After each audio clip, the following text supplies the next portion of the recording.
Trust the profits. That's the formula here. And I'm excited to, well, I'm going to turn off the ticker here.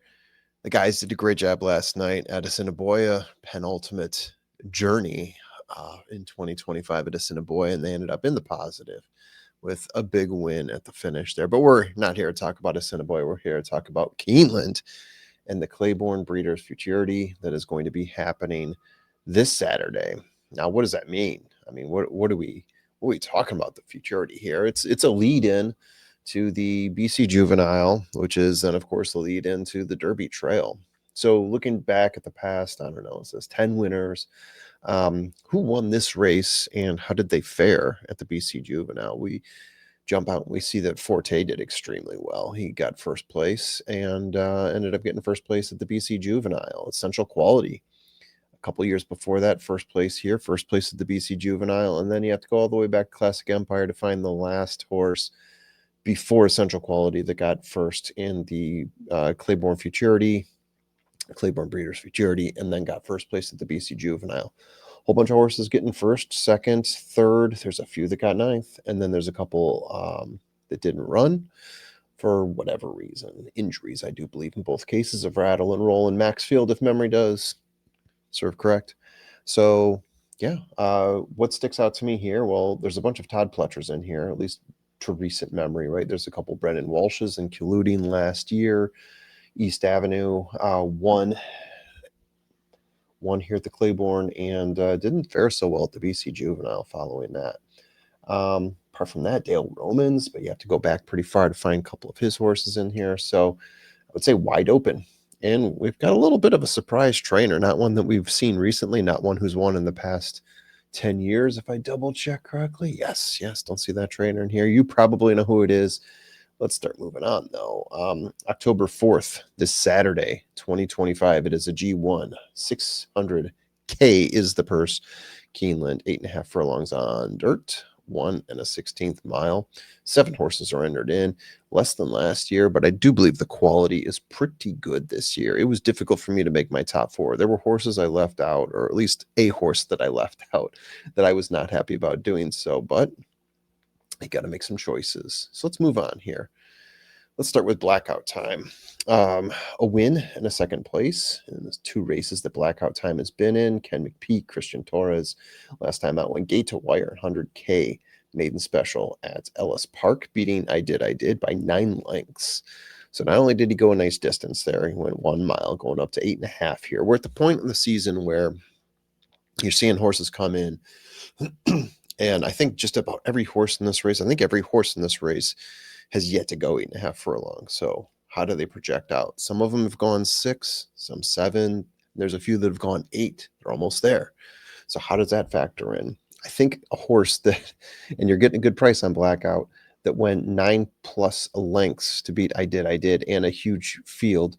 That to me is pretty impressive. Is it going to translate here with a whole bunch of huge horses coming in? We'll see. Before that, first time out, 6 furlongs, maiden special at Churchill, brushed the gate at the beginning, started out 3 lengths back, was able to grab second place in that race, still maintaining 3 lengths back from the winner. Big Dom, 1 race, 1 win. First race, 100K, maiden special, 6 furlongs at Saratoga, pressured the pace early on, took over by the stretch, and won by a neck over Dr. Kapoor. So Big Dom here coming in from Tom Amos. I read Ortiz on the mount. McKinsey's the sire here for Big Dom. Going to have to stretch out 2.5 more furlongs for this horse. We'll see what happens. Okay. Desiasete, I believe is how you say this. I'm just guessing here. 2 wins in 2 races, both at Gulfstream. I would say if there's any horse that is classing up, it is Desiasete. Hit me up in the comments if I am pronouncing that horribly wrong, but it sounds just right to me. Give it a little bit of that Latin flair. Won a 75K 6 furlong Proudman Stakes at Gulfstream, stalking the pace early on, taking over down the stretch to beat Conhan by 1 length. And the first time out, a 53K maiden race, 5 furlongs, staying close to the pace, closing to beat Logan's On the Run by 2 lengths.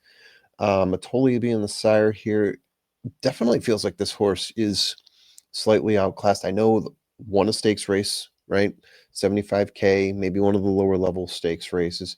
Um, but yeah, coming from Florida, the maiden race at 1 is definitely a lower level maiden race, and on top of that, the biggest jump up, I would say, in terms of distance for the Siasete here, compared to the other horses. Spice Runner. Bet you can guess the sire on Spice Runner without looking. Are you looking? Okay, Gun Runner. Yes, of course. 2 wins and a second place in 4 races, including winning the G3 Iroquois, a 1-mile race, sitting 1 to 3 lengths off the pace most the way through, went back and forth there, but then closing out to beat Comport by a head. Second place in the Ellis Park Juvenile Stakes. It's in 4 races. This is definitely the most tested horse, maybe the most proven horse, I would say.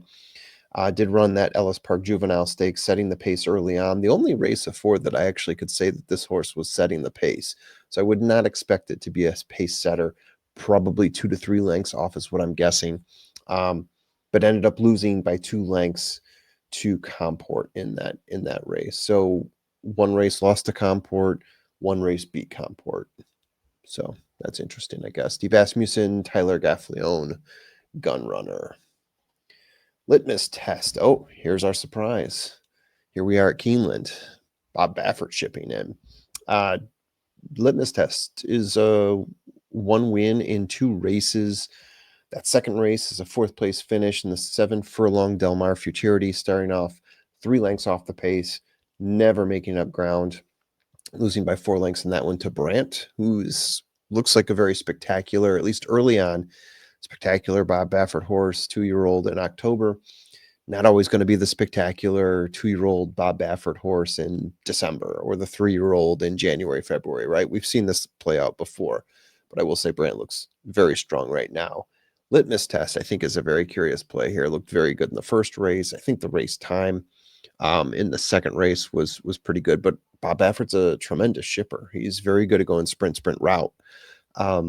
There are certain things at 8 to 1 morning line on Litmus test, and because it's a Baffert horse, you're not going to get 8 to 1. There's going to be a lot of people who are going to bet that horse and get that number down, but maybe you still get a decent price on Litmus test here, especially considering the Del Mar Futurity looks like a little bit of a stinker for him there, right? But horses grow, especially at this point. He's got the right trainer here. Nyquist, I love Nyquist as a siren. He's got Flavian Pratt as his jockey. I mean, all those intangibles, they count for something here. So expect a bounce back from Litmus test, I would say. Ted Nafi getting a lot of talk right now. A lot of talk. You see it on Twitter. Todd Pletcher, in the last 3 races, I think I showed, he's won 2 of them. Yeah, Todd Pletcher coming in with John Velasquez into mischief. 2 wins in 2 races, won the G1 Hopeful Stakes, a 7 furlong race, pressuring the pace early on, taking over, and then never looking back. An 8-length win over Butane in that one. Ted Nafi looking very strong early on. And again, it's too early to say that this is a Derby contending horse.